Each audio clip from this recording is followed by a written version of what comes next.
be talking about rural education. I don't know why I can't say that right, but yeah, rural education. But before we get started, I put a index card at the end of the row, and I want you to write 3 things that when you hear rural education, what you think about. If you don't have one, because some people came in after I did it, just raise your hand and I'll give you one.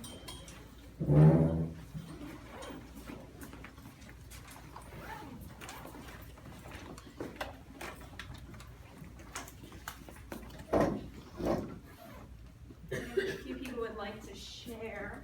Just really quick. A thought. Everyone have one? A few more seconds, and then just if you don't know anything, that's okay too.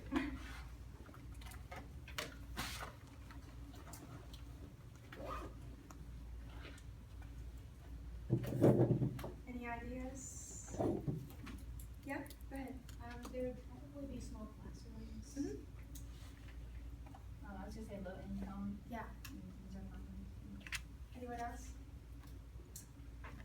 Kind of that small town feel. Yeah. Everybody knows each other. Okay, awesome.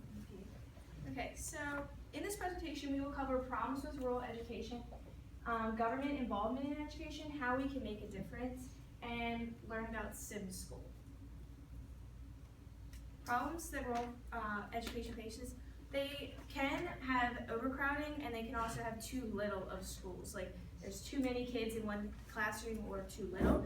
The lack of materials and like just regular funding, like they don't have enough money to get every child a textbook, or even like some schools don't even have this kind of like technology. So it's the teachers come in like we think that, oh, these classrooms are going to have projectors and all that stuff, and then we come in and they don't have any of that. And so you have to start from the very basics.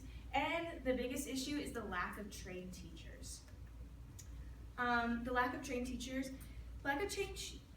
teachers affects how schools are run and the results they get.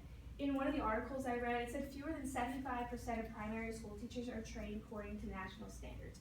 So basically, to put this in perspective, like usually a substitute teacher doesn't have like all the qualifications to like teach a full-time classroom, but these are the people that are being hired in these schools, and so they don't have the knowledge, so they're just like teaching off of like what they learned on the internet or what they've learned in high school or as like the few years they've done college, but they haven't gone through like an education program like that we're going through.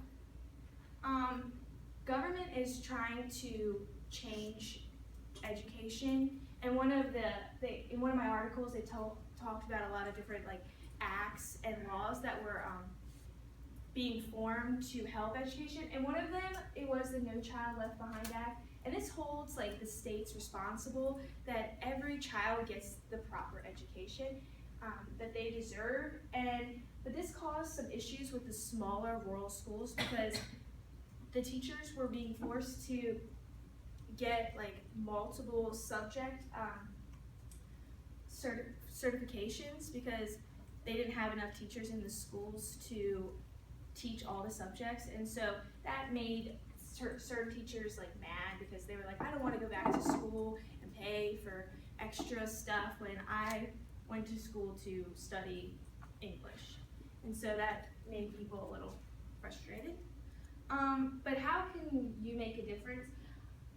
Throughout the articles, at the end, it always talks about what we can do as new teachers. And one of it is get informed, like really like know where you're going to your, like regardless if it's like an urban or rural or private or public school, really get to know, like when in our class in 319 when we had to make the PowerPoint about our school, that was really getting to know our school because you want to know the ins and outs of like, does your school have technology? Does the kid, like, is it a poverty-stricken school, or is there only going to be a few kids in the class? Like how you can arrange your lesson plan, because a lot of times teachers come in and they don't they're so unprepared, and they just are like very overwhelmed because they're like, I didn't think this is how it's gonna be. For relationships with the students too, it said in the articles, like, it's really hard to, like, if you're not the best teacher, or just trying to like find a way to get informed, is creating relationships. A lot of times we go into schools and like, you may not have seen this yet, but like, because you're not like technically the teacher, but some students don't want to learn until they have a relationship with the teacher. So just getting like over those like humps, and then get multiple subject certifications. Sometimes people are doing like elementary ed and special ed, that's awesome. Like, but if you did something like, we all have a cognate, but like do minor in like English or Spanish or something, so that you can be used in more than one area in the school, and be the change the school system really needs. A lot of these schools, like, they need someone to come in there and wake things up and just be a light to the students, and really encourage the students, and just be the teacher that has the knowledge. Because so many teachers are going in and they really just, that's not where they should be, because they really just haven't got the education to be a teacher. One of my articles was all about this thing called SimSchool, and I thought this was awesome. It's a virtual classroom. It's kind of like an online video game, but it can take place of a practicum. And basically what you would do is you search different like students. So you would have like put a kid with ADHD and a kid with like hearing loss in like your virtual classroom, and you learn how to like change your teaching to meet both of those students' needs within like the mainstream of a normal classroom. In the article, it says the program aims to enable users to develop skills in differentiating instruction, classroom management, working with special needs learners, and adapting instruction to multiple cognitive abilities. The reason why this was one of the articles for rural education was because they started using this in rural new teachers, so that they could understand some of the different, again, diverse situations that they're going to have to handle in these different schools, and it prepares new teachers for more diverse situations, which I said that. Really quick, I just wanted to show you this video, and this before it starts.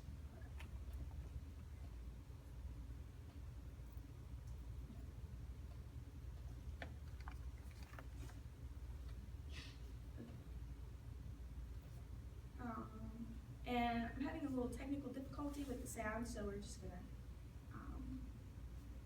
try both articles. But these are the video I just thought was really awesome because it showed different teachers in rural settings, and they just talked about the different issues that they have faced while being a teacher, and I just thought this would be really helpful for you to like grasp it. Rural school, I feel like we have, there's a lot of lack of technology, and I hope to continue to grow as an educator and to write grants and find the funding, because teachers, that's our job. We have to go out there, and we don't know who's going to do it for us. Everybody's looking for the next person, somebody else behind them will do it. But that's a goal that I've had as a teacher, and I continue that here even in the rural schools, and find the funding that I want for my school. There are many challenges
I just wanted to go over.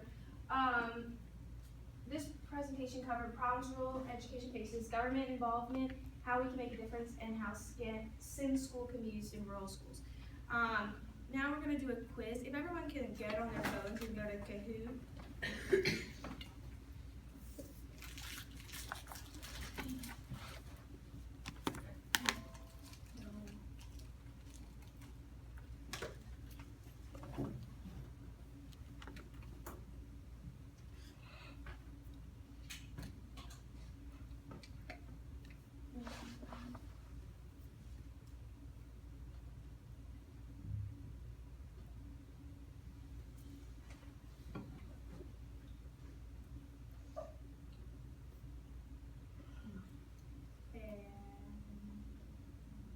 Type in that.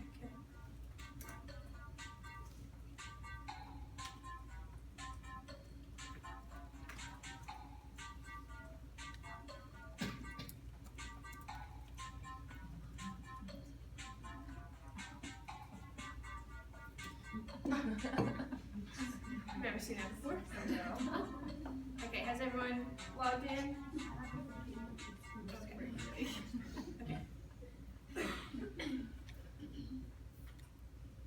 What is the biggest problem rural schools face?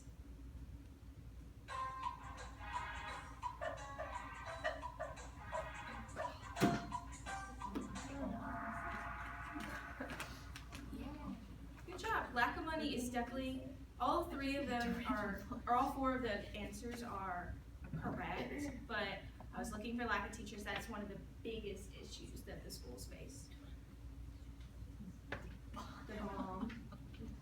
Okay, what is SIM school?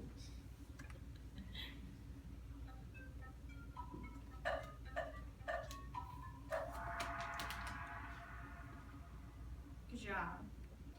And Angel, good job. And what act was created in 2001 that required all students to get a proper education?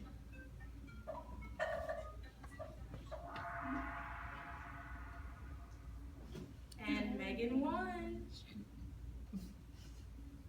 Good job, guys. And on the other side of your index card, if you are willing, just to write down like some phrases or tips.